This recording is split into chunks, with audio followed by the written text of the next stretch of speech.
In this video, I just want to talk about the basics of how to prepare for the Multistate Performance Test, or the MPT, which of course consists of two 90-minute practical lawyering tests that you're going to encounter on the first day of testing for the Uniform Bar Exam. Now, the first thing that we have to talk about when we're thinking about preparation for the Multistate Performance Test is prioritization of study time. So when we're thinking about the three components of the Uniform Bar Exam, right? We're thinking about where we want to put our time. Like, how are we going to prioritize our study time for each component? Well, we know that the Multistate Bar Exam, or the multiple choice portion of the test, is weighted the most at 50%. So we obviously want to put a lot of time on the multiple choice portion. We know that the MEE is next at 30% of our overall score. And finally, the MPT is going to be third on this list at 20%. So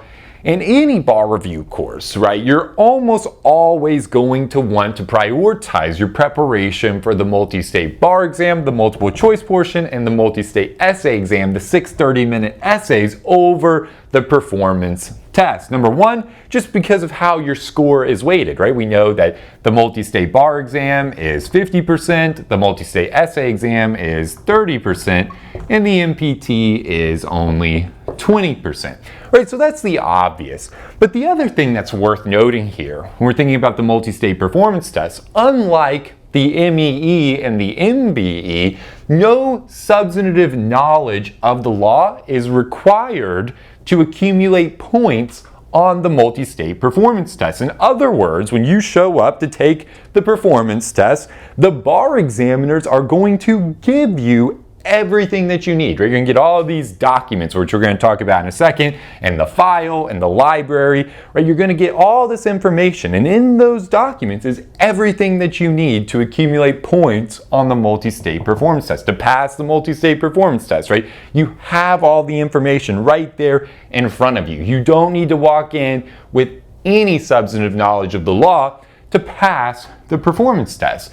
Now, we know, of course, this is very different than the Multistate Bar Exam and the Multistate Essay Exam, right? Which is why we have to spend a ton of our time getting that knowledge, right, for the Multistate Performance Test and the Multistate Essay Exam, in those 12 areas of law that could be tested, right? 7 on the MBE, 5 additional subjects on the MEE, as well as those 7 subjects that are tested on the Multistate Bar Exam.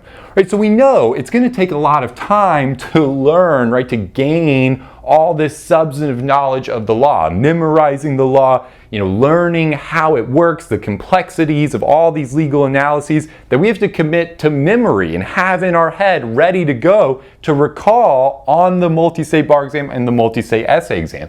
That's just simply not an aspect of the performance test. Again, it requires no substantive knowledge of the law. They're going to give you everything that you need on the performance test right there in front of you, right? So that's a major reason too, other than the actual, weight of each test, that we typically are going to want to spend more of our study time on the multiple choice portion and the essay portion.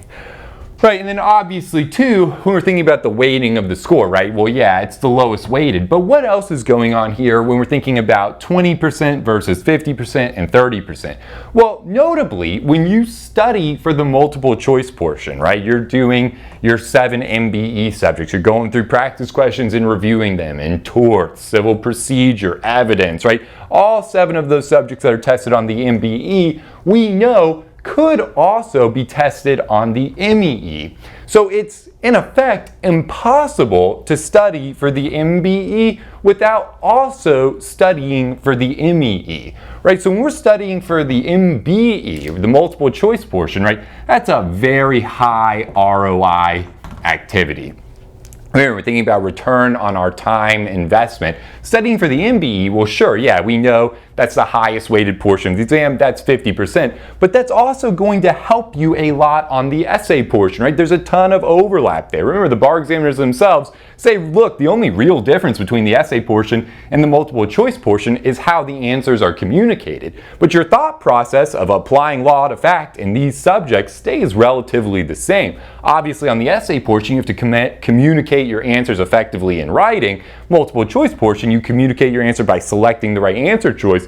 But the thought processes, the legal analyses, the way you arrive at your answers is actually very similar, right? So we have a lot of overlap between these two tests. So really, when you're studying for the MBE or you're studying any of those subjects that could be tested on the MEE that are tested on the MBE, right, there's a lot of overlap. That's very high ROI activity.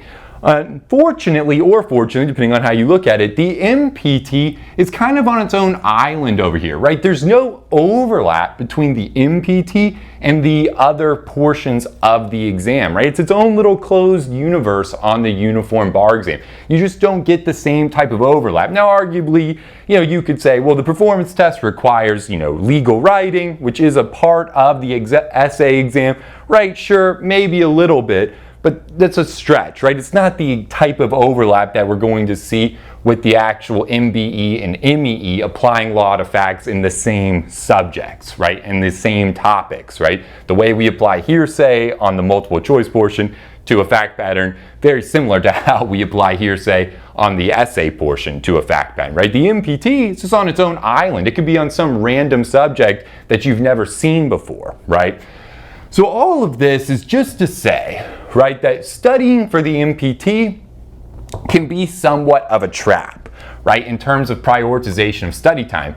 It can happen sometimes where you can get very wrapped up in the MPT, wanting to perform well in this because you're like, hey, this is 20% of my score. And I'm not telling anyone to ignore the performance test.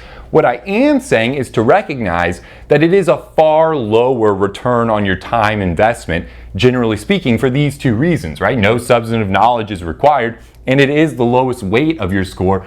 Also, we could add as kind of another note here, though, also there's no overlap. So you don't get that same benefit that you get when you're studying for the multiple choice portion and the essay portion of that overlap between the portions of the exam, right? So the key is with the performance test, even though we're going to talk about it in a second, and it's going to look like there's a lot going on, and some students might be like, oh wow, I don't know how to do all these different things. I need to put a lot of time there. Tap the brakes for 1 second. You don't want to fall into the trap because for these reasons, right, the performance test is a lower ROI on your time investment, right? So all of this, though, just to say, right, a long way of saying, just because I like to explain everything out to you guys, right, then we're thinking about prioritization of study time. We gotta focus, number one, on the multiple choice portion and the essay portion. Really, the MPT should almost be a little bit of an afterthought. And in fact, the status quo at most bar review companies is typically you don't even bring up the performance test until 4 weeks from the exam, right? That's just kind of a typical rule, a general rule that you hear at a lot of bar review companies, right? You wait until 4 weeks before the exam to even really bring up the performance test. Now, I don't know if I would go that far to unprioritize it that much, but it is, worth noting, right? So again, guys, the performance test, we just want to keep in mind as we go through this, it is the lowest on the totem pole, right? For all of these reasons we just talked about. But nonetheless, right, you don't want to just ignore it. That would be a mistake. It still is 20% of your score. It's a great place to accumulate some extra points. If you do really well on it, it can give you a little bit more room, perhaps, on the multiple choice or the essay portion. So you want to be ready to go for the performance test, right? So when we're thinking about the performance test, the first thing we have to think about is the actual structure of the exam, right? We're thinking about preparation for the performance test. Remember, it's going to consist of 2 90-minute practical lawyering tasks. The bar examiners will say that these are tasks that would be expected of beginner lawyers or first-year associates, right? These should be practical lawyering tasks that would be expected of a first-year associate. So you have things like the objective memo, the persuasive brief, right, and all this other stuff, the demand letter, an opinion letter, a statement of facts, a contract provision, a will, a counseling plan, a settlement proposal, a discovery plan, and the list goes on of possible tasks that could be tested on the multi-state Performance Test. So a lot of you might be sitting here like, wow, I don't know how to do all this different stuff. A demand letter, opinion letters, contract provisions, wills, a counseling plan, right? Settlement proposals. I don't know. I don't practice law yet. I don't know how to do all this stuff.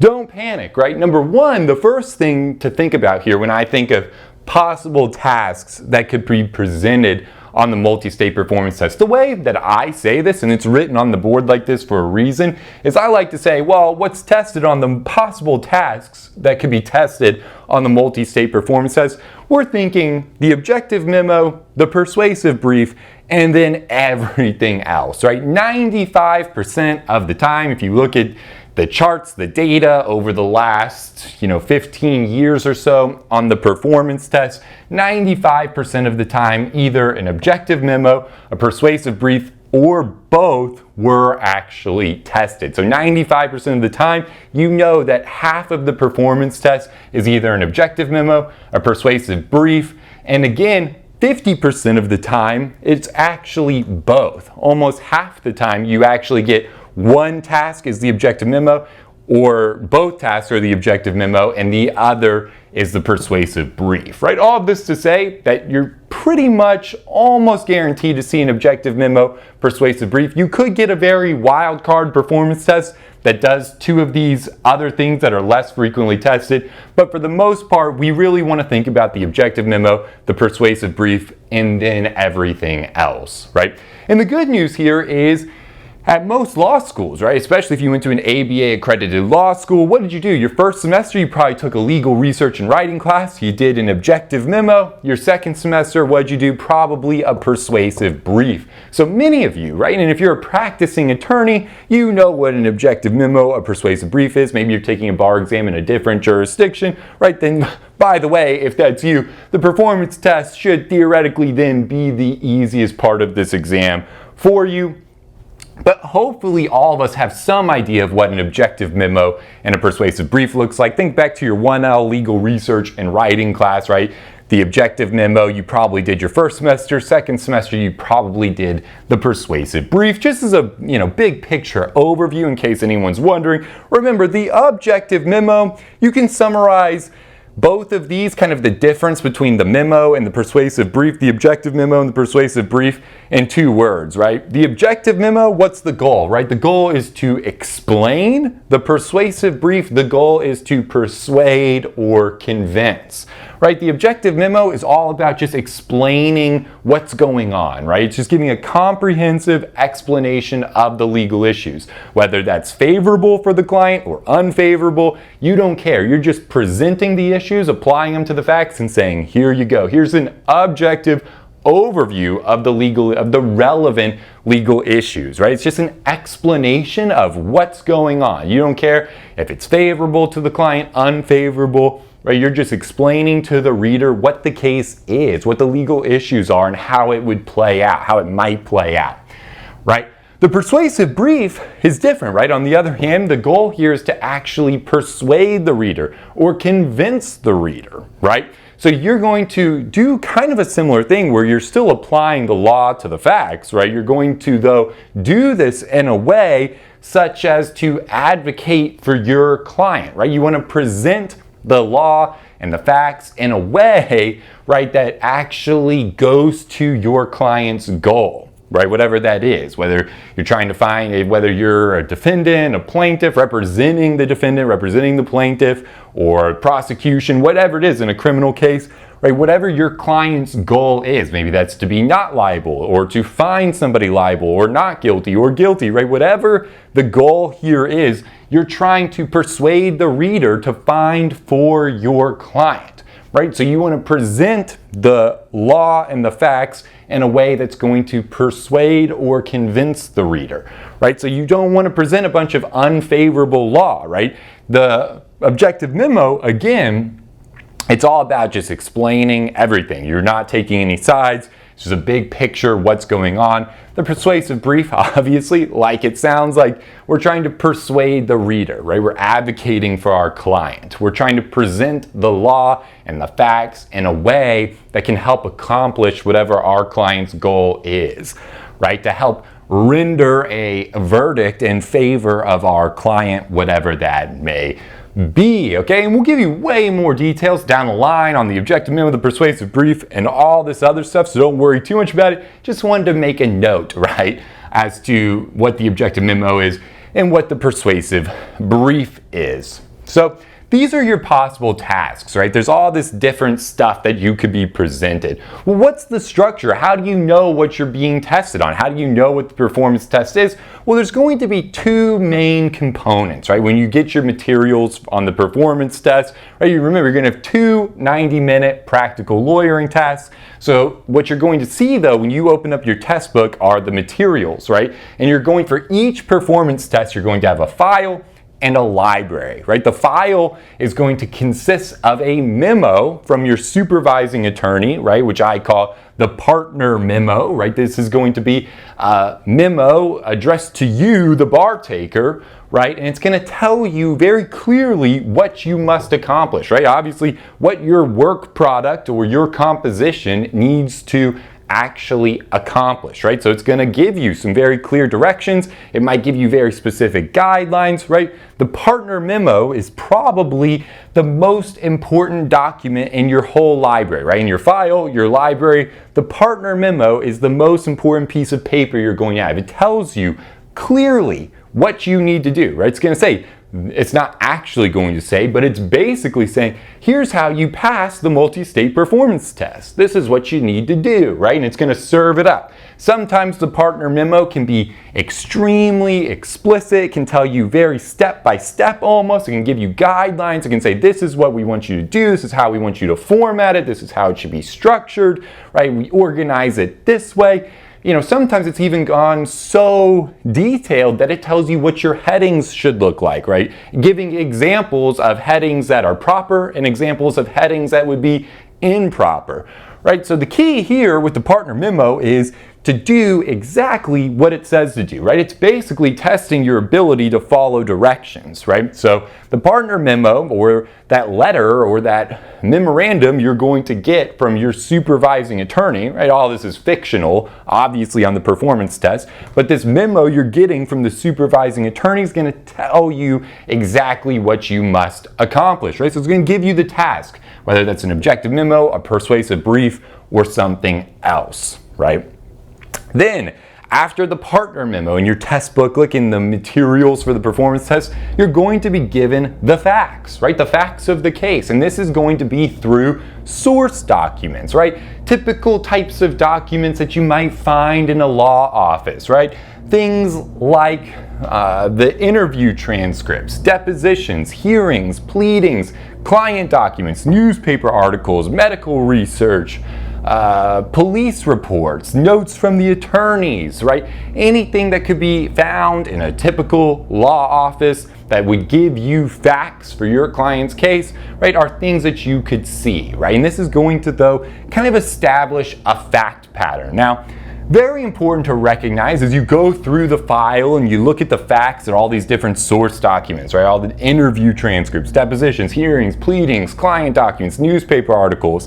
It's very important as you go through this file to recognize that unlike the MBE and MEE, the MPT, right, the performance test, is going to give you a lot of relevant facts, but also a lot of irrelevant facts as well. Remember, we said with the essay portion and the multiple choice portion that you should really assume that every fact is important. We said not always, but most of the time you generally are assuming that the facts there are important. In other words, the facts are going to help you get to the right answer or at least eliminate wrong answers, right? That's why most of the facts are there. The performance test is very different, right? They're going to give you, quote unquote bad facts, irrelevant facts. It's going to be full of red herrings, right? They're there intentionally because the bar examiners want to see if you can sort relevant facts from irrelevant facts, right? So important to recognize when you go in and you're reading the file,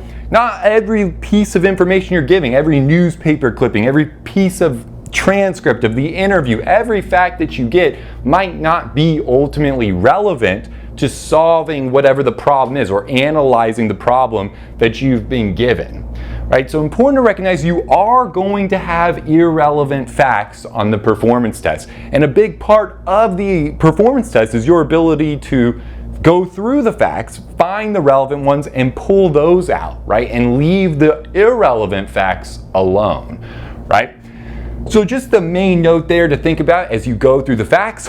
Also, unlike the multi-state bar exam, the multiple choice portion, and the essay portion, right, some facts can conflict, right, in the multi-state performance test. This is much more akin to real life, right? There might be serious credibility issues with certain facts, right? And these are all things that could be addressed, right? On the multiple choice portion, and the essay portion, remember, we're saying, look, you assume that all the facts are important and they're true, right? You don't question the fact pattern on a multiple choice question or an essay question. You take the facts as they're given to you.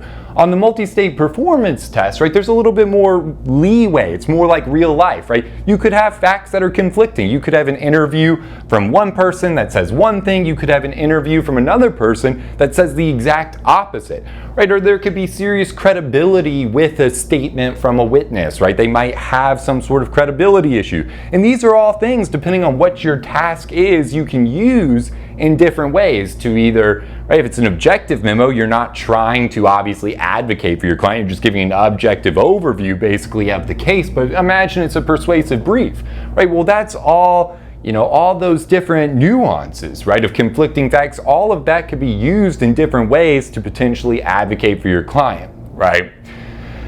So all of that to say, right, the performance test, remember, is kind of like an island. It's a very different test than the essay portion and the multiple choice portion, right? And you see that also with the way that we read and analyze the facts, right? You don't want to assume that every fact on the performance test is important like we do on the multiple choice portion and the essay portion. There are going to be irrelevant facts there, right? There are intentional red herrings, right, that the bar examiners are testing your ability to ignore, right? So just something to keep in mind as we go through the file on the performance test.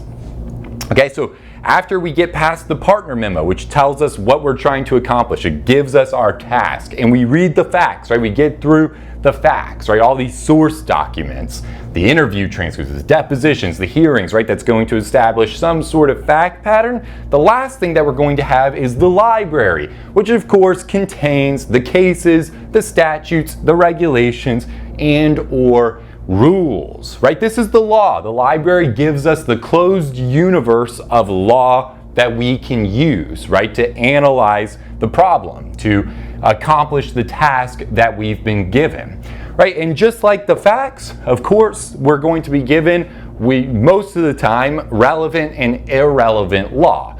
You know, there might be some cases, you might get some case law that's not really applicable to your fact pattern, or certain parts of the case really aren't applicable to the fact pattern that you've been given. It's going to be, again, your job to parse it, find the relevant pieces of law from those cases, statutes, regulations, and or rules, and apply them to the relevant facts, right? A big part of the multi-state performance test is your ability to sort the relevant from the irrelevant, right? And how do you do this? Well, it's all going to come down to what the partner memo tells you to do, right? You have to see what you're being asked, right? And once you have that, you should start to see how to actually sort the information. What goes to the issue I'm trying to address here, right? And that's going to be in the partner memo, right?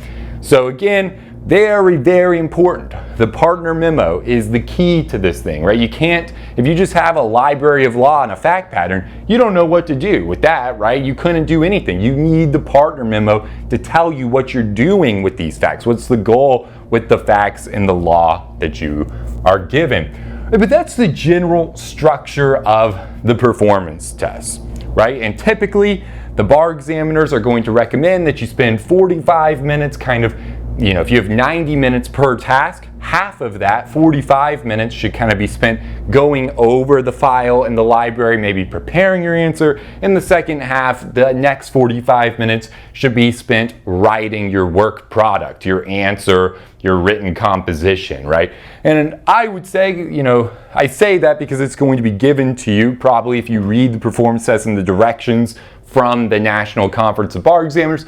But I would say with this, right, the key as you're reading the file and library will be however long you need to critically read it, kind of take it down. But I wouldn't waste too much time planning answers. The sooner you can get to actually writing the thing, the better. Right now, of course, you want to read everything carefully, but I have seen students spend way too much time planning the answer. Remember, you don't get any points for whatever you write on the scratch piece of paper, right? So usually probably the better thing to do, if you really want to make an outline, at least if you're typing your answer, right, type your outline kind of in heading format as you're reading the file, as you're reading the facts in the library. You can start to kind of make headings on your actual answer thing on your computer, right? Right there, you can type your headings, right? And kind of make an outline.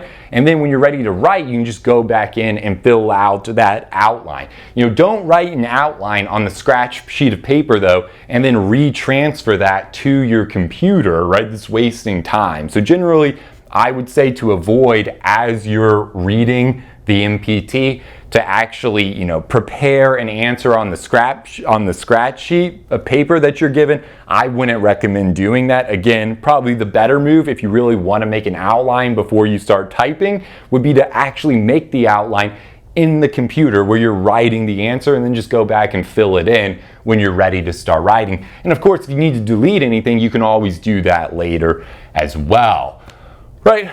But that's the structure of the exam. So how do you actually prepare for this thing? How do you prepare for the multi-state performance test? Well, remember, don't forget how we said to prioritize your study time. Obviously, we want to put more of our time on the multiple choice portion and the essay portion. But when we actually do say, hey, look, we still need to get this 20% down, how do we do it? Well, I typically say this moniker, right? See one, do one, review, repeat, right? This is a really great strategy here. And so with the performance test, right, there's another kind of issue we run into in preparing for the performance test. Now, in a perfect world, I would say you should prepare for the performance test the same way we prepare for the essay portion and the multiple choice portion, by doing a ton of performance tests under bar exam conditions and reviewing them thoroughly, right? That would be the best way to prepare for the multi-state performance test. The problem is, in an 8 to 10 week study time, it's just not realistic, right? To sit down and do one performance test, it takes 90 minutes minimum. That's like writing 3 essays, right? And really, to sit down and do a full performance test, right, it's like writing 6 essays, right? We know that's gonna take 3 hours of time. And reviewing these things, obviously a performance test is huge, right? It's gonna take a long time to review. It's gonna end up, if you start trying to do all these performance tests, it's gonna take you 2, 3, 4 weeks, and you just don't have that amount of time usually in your bar review study window, right? And even if you did, probably not the best use of that time, right? That time would probably be higher ROI spent on these portions of the exam, right? So the performance test we do have to approach a little bit differently than we do with the multiple choice tests and the essay portion, where it's much more rapid fire, right? We can write an essay in 30 minutes, review it from there. Multiple choice questions we know are much quicker paced, so you can really practice and review these portions of the exam much quicker than the performance test. So here, what I've found to be the best strategy for the performance test is to actually just try to expose yourself to as many tests as possible by reading them, right? You don't have to sit there and actually write them out and do them and spend the full 90 minutes under bar exam conditions. Again, in a perfect world, yeah, that would be great, but we're not in a perfect world. We have to be realistic with the time that we're given. So the best move here on the performance test is just to start off by seeing one, right? Sitting down and just reading through it, not worrying about bar exam conditions, anything like that, or trying to write anything. Just actually go through performance tests, right? And eventually, we'll get to a point, in your study schedule where you're going to see that we're going to actually start having you do performance tests under bar exam conditions. So don't worry, everyone's going to do bar exam conditions performance tests. That's still important, but you can't do it as much as you can do it for the essay portion and the multiple choice portion, okay? But the whole point here is, and what I'm getting at is, you just want to try to see a lot of these things. You want to read as many of them as possible, go through them. And the format that I recommend that you do this in is, we're going to have a library of performance tests, and depending on what program you're in, whether that's light, basic, pro, whatever program you're in, this could change a little bit, how there's going to be obviously different amounts of licensed material in each program, but somewhere you're going to have access to a library of performance tests, And with this library of performance tests, you're going to have point sheets. These come directly from the National Conference of Bar Examiners, and the point sheets tell you exactly what the bar examiners were looking for. It's kind of like the grading guidelines that the graders use, It says, this is what we wanted to see for each individual point of the performance test. So the point sheet is extremely valuable. And also, kind of the third component that you have there are all these model answers that have been selected, Some jurisdictions actually release, some state jurisdictions actually release sample answers that they say, hey, these are model answers from students that we really liked. So they're real answers that were submitted by real bar takers, which is very valuable. Oftentimes you see some bar review companies actually have model answers that were written by professionals. In my opinion, that's a really, even on the essay portion or the multi-state performance test portion, I've always thought that that's really not a great way to prepare, It doesn't matter. You looking at a performance test that I wrote with no bar exam conditions, with no time limit, writing out like a perfect model answer, You should never compare yourself to that. That makes no sense. That's completely unrealistic. But looking at what actual students have done, well, that can be much more realistic, much more beneficial as a benchmark to try to compare yourself to, So we do have those. So you'll have 3 links to look at, You'll have the actual performance test itself, the point sheet from the National Conference of Bar Examiners, and then these model answers that actual bar takers submitted for that exam that the grader said, hey, this was a very high quality answer, And you use these 3 things to really try to get a feel for all the different types of tasks that could be tested, And the more you expose yourself to these 3 elements, the better, And so what you'll want to do, is kind of read through the performance test. As you read through it, take it all in, really focus on the partner memo, think about, how would I approach this? What do I do here? Think about the problems that you have as you're reading it. And as you're doing that, take some mental notes in your head, then move to the point sheet, The point sheet's going to give you how the National Conference of Bar Examiners graded it, So it kind of can get you in the head of the actual graders, The people who are going to give you your score, You can keep that in mind and then move on to the sample answer and see what a high scoring performance test actually looks like. The combination of these 3 things, though, reviewing as many of those as possible in that order, is a really great process to kind of reverse engineer the test and see how to perform well on the performance test. And the more that you do this and really wrestle with it and spend time on it, the better, And the more possible tasks that could be tested that you see, the objective memos, the persuasive briefs, and everything else, you can see all the different approaches and what works, And really kind of reverse engineer the test. Again, that type of going through it, reverse engineering, wrestling with the questions, same thing with the essay portion and the multiple choice portion. The more that you do that and really self-assess and go through it and look at it, the more that you wrestle, the more you're going to start to learn and see how the performance test actually works. So, what I would say when you actually get ready to take our first performance test, which will probably be a while from now, depending on when you're watching this video in terms of your orientation. But for most of you, we're probably not actually going to start doing performance tests under bar exam conditions for a little bit of time here. But the way it'll work is, with the see one, do one, review, repeat, we'll have you go through a performance test, like I just said, kind of go through, look at a performance test, look at the point sheet, look at the model answer, right? See one, and then we'll have you do one under bar exam conditions that was a similar performance test, the one we had you look at. So, obviously we've noted, hey, this performance test is similar to this performance test, so we'll organize it for you so you kind of know how to do that, right? We'll say, hey, do this July 2010 one and then this July 2012 one, right? We'll kind of lay that out so you're seeing similar tests back to back.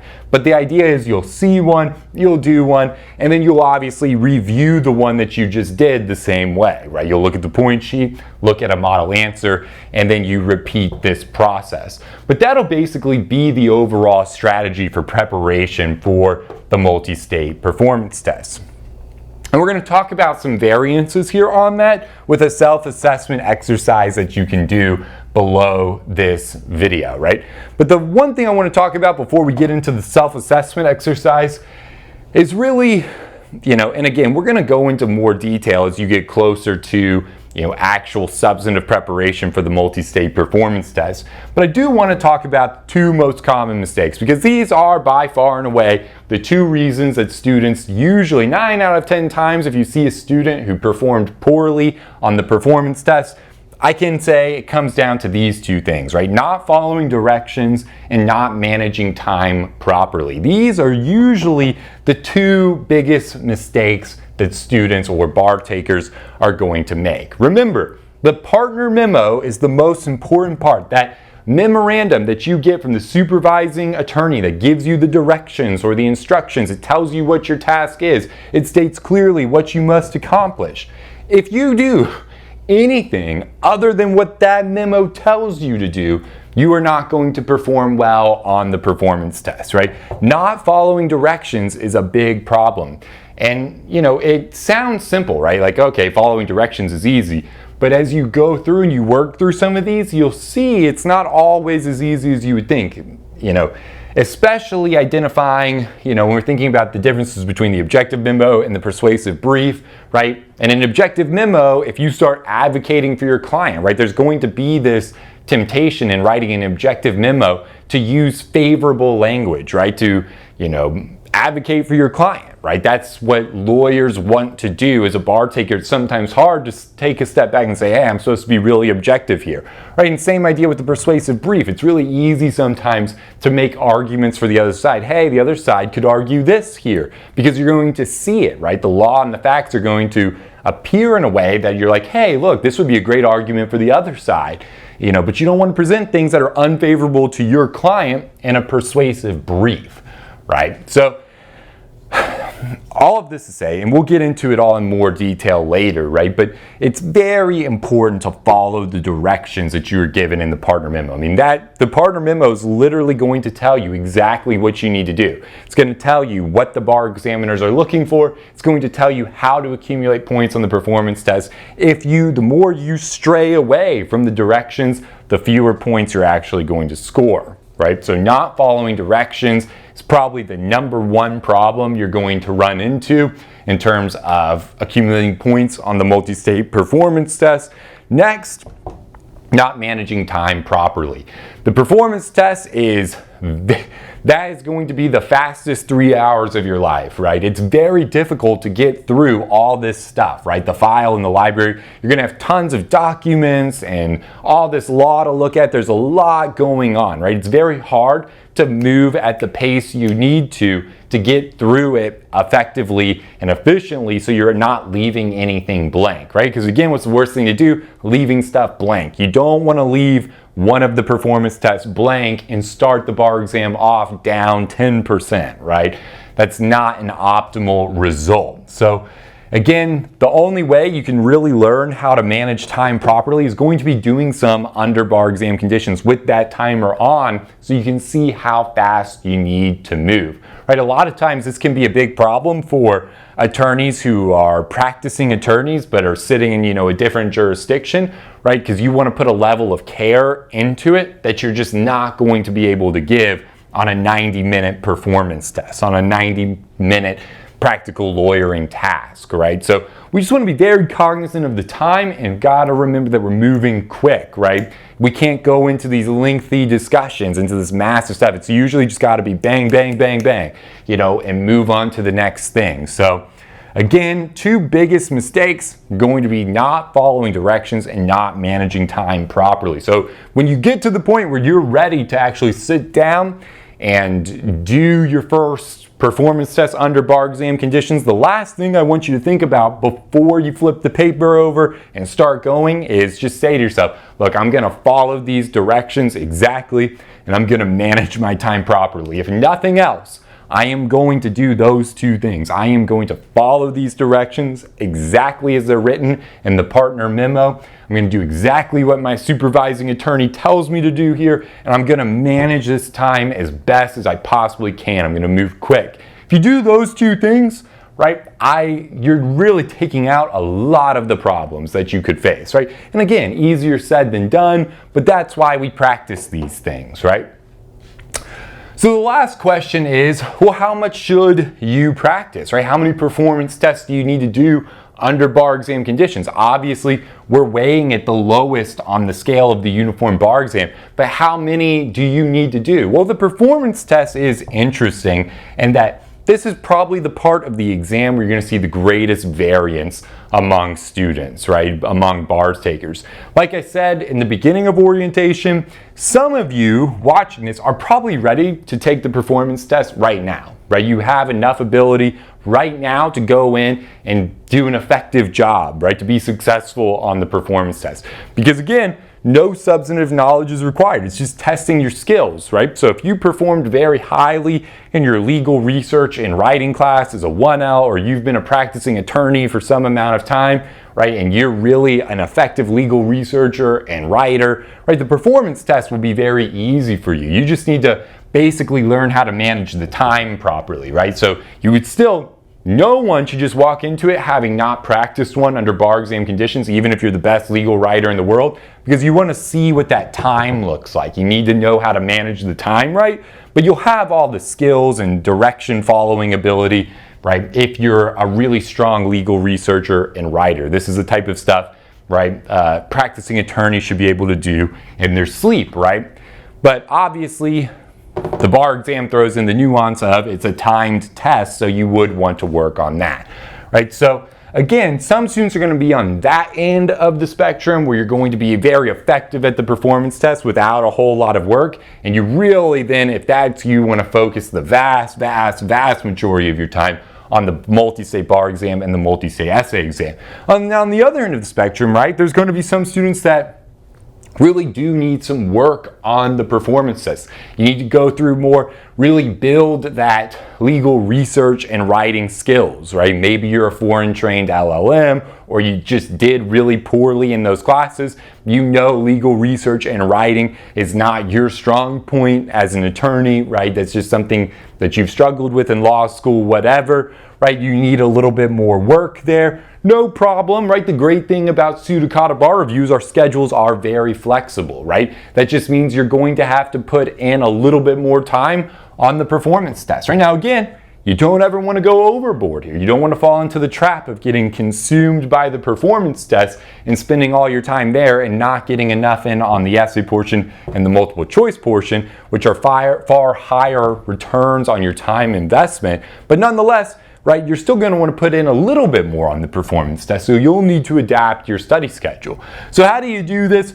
Well, we have an exercise below that can be a little self-assessment for everyone, right? We have the July 2010 MPT. This is freely available from the National Conference of Bar Examiners. It's not a multi-state performance test that we're going to assign. And the great thing about the July 2010 MPT is it's very status quo, right? It's going to be an objective memo and a persuasive brief, right? So you can look through that though and do this exact exercise we talked about a second ago, right? I want everybody at this point in orientation to just read through the performance test, read the directions, read through what the file looks like, what the library looks at, look at the partner memo, right? See what the performance test looks like. And then before you look at anything else, just ask yourself how comfortable you feel. Like how high is my confidence level right now that I could write an effective answer to this. You don't have to sit there and take the full 90 minutes or 3 hours to write out, 2 full performance tests. You can if you want to. If you have the time and you want to sit there and actually test yourself, that's great, that's fine, you can do that too. But also you can just get a general confidence level, right? How confident am I? And put that on a scale of 1 to 5 or 1 to 10, however you want to measure yourself. But just ask, does this seem like it's a big problem for me? Am I really struggling with this? I have no idea what to do. Or do I feel really great about this, right? And then compare that confidence level to the point sheet from the National Conference of Bar Examiner and a model answer. And we'll include links to all of that below. And think about what your confidence level was. Is your confidence level still as high as it was after seeing the point sheet and that model answer, right? And if so, right, if you look through all of that and you have a really high confidence level, right, you're like, hey, this seems easy, I know I can do this, it's not a big problem for me, then you don't need to worry about the performance test that much until probably 4 or 5 weeks away from the exam. Then you can start running through a few of them, right? Minimum, I would say everybody should go through at least 2 or 3 performance tests under bar exam conditions. Just again, so we're making sure that you're managing your time properly and you know what's going on. So at minimum, I would recommend 2 to 3 full performance tests under bar exam conditions and really thoroughly reviewing those. You want to make sure that you're getting some objective memos and persuasive briefs in those practices, right, in those performance tests, right? But that's if, again, you're very confident in your ability on the performance test. Now, if you're kind of in the middle of the spectrum, you're like, this doesn't seem horrible, but maybe I need a little bit of extra work, right? Well, the beauty here is, again, in Studicata Bar Review, remember, you're gonna have all those, every single day you have bonus time, right? If you have spare time, remember, it's all that self-directed study. You can add in whatever you feel like you need to add in. So you're going to have those banks of performance tests. You can say, hey, look, I'm gonna throw in some more performance test review. And remember, you don't necessarily have to sit there and write these things under bar exam conditions to learn how they work. You can read through them, look at the point sheets, look at the model answers, really kind of outline some stuff, make some mental notes, right? That's still an effective way to prepare for the performance test without sitting down and running through them. Now, again, if you have the time to do it and you want to do that, sure, by all means, take a full performance test under bar exam conditions, review it, right? If you have the extra time to do that, sure, work it in, right? That's fine. It just depends on where you fall on that scale. And of course, if you're on the far end of the scale, you're like, hey, I have no idea what's going on in this performance test. I'm totally panicking right now. I don't know anything about the objective memo, the persuasive brief. I'm just totally lost here, right? Well, again, remember, it's only 20% of your overall score, so don't panic yet, right? You're fine, right? You can still, you don't have to be the best on the performance test. You're satisfactory on the performance test, you're gonna stay alive, live to fight another day on the essay exam and the multiple choice portion, right? The goal of the performance test is really just don't bomb it, right? Don't blow the whole exam on the performance test, right? So as long as you don't bomb it, you're okay. You're gonna stay alive and your score is really going to be decided on the essay portion and the multiple choice portion. Some students, if you're really effective, right, yeah, sure, you can give yourself a tiny bit more cushion on the essay portion and the multiple choice portion if you do really well in the performance test.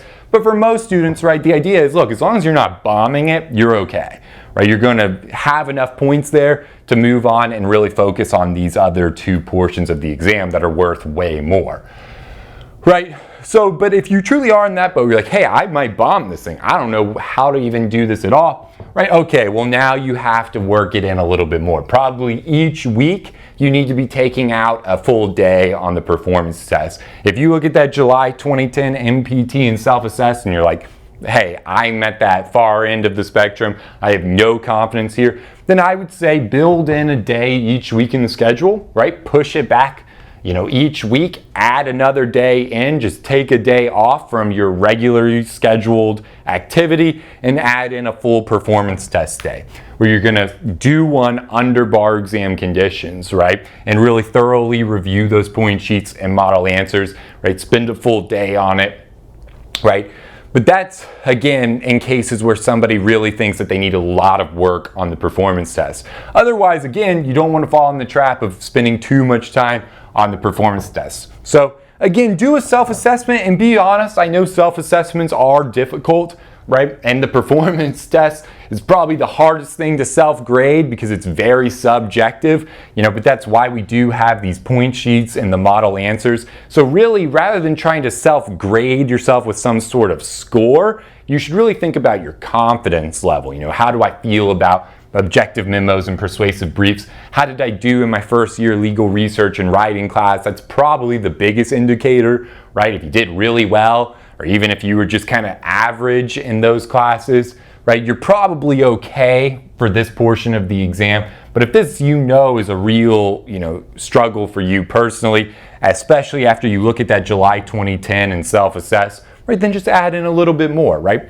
And as always, the best way to prepare for any portion of the exam, practice it under bar exam conditions, thoroughly review it. That's true for the multi-state bar exam, it's true for the multi-state essay exam, it's true for the multi-state performance test. The reason that I just throw this whole idea out there that the performance test is a little bit different is because typically most students in an 8 to 10 week study period don't have enough time to sit down and do 20 performance tests under bar exam conditions. You just don't have the time to do that kind of preparation for the performance test. And typically you don't need to, though, because no substantive knowledge is required. It's a test of skill, right? Not a test of substantive knowledge, which should require less overall preparation time to get effective at taking the performance test.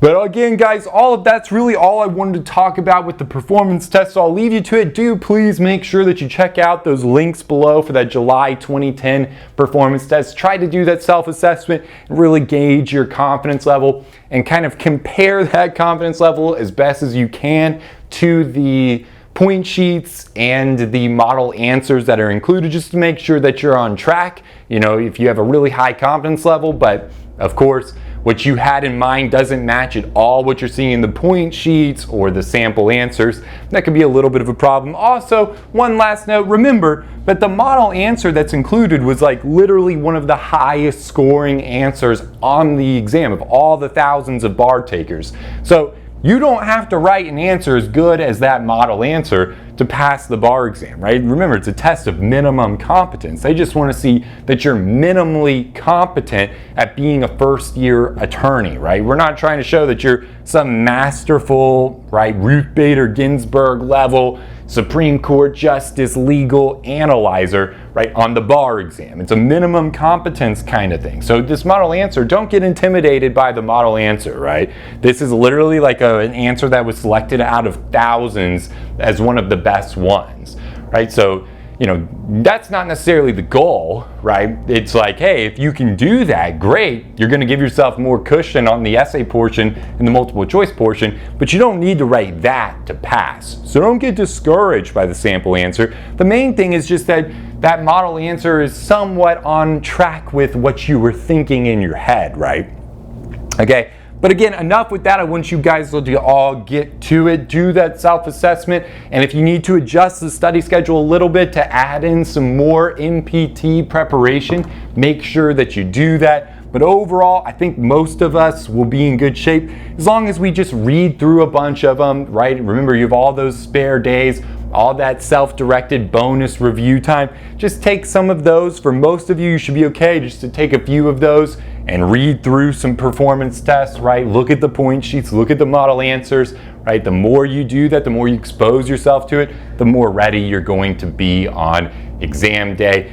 But until then, guys, I wish you all the absolute best. We're almost done with orientation here, so I'll leave you all to it though with this self-assessment, and I'll see you at our next video.